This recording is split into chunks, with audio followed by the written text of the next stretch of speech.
the thing that we're hearing mostly from our customers, and I think you touched on it, is structure.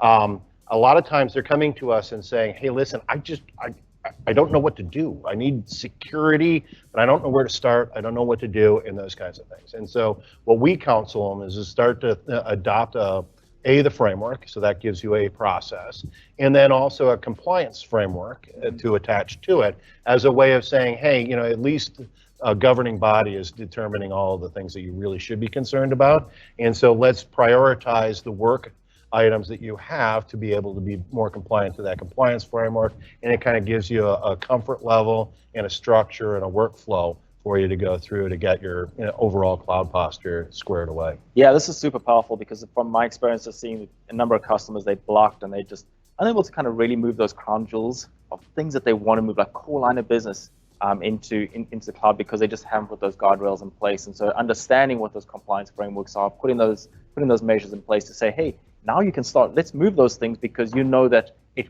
forms part of your compliance rules. Your CISO is happy with what you're putting up there. Your governance teams are happy that you kind of comply. And so I think it's really, really impactful.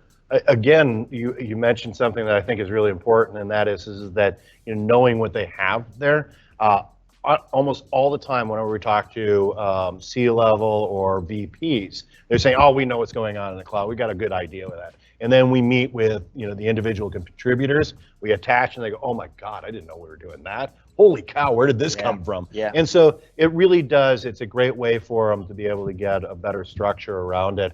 And I think that a lot of times what we found is that's where there's a little bit of a reluctance to move workloads to the cloud after a while, because they've seen that they're a little nervous about it. And once they have that structure and that clarity, now they're more engaged and they want to push more workloads to Azure.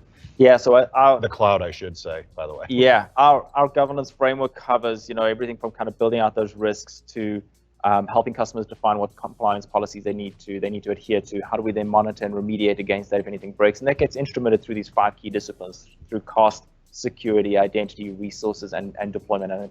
And when we work with Ops, you guys kind of tend to help orchestrate across those different disciplines as well. And so we've seen that implemented.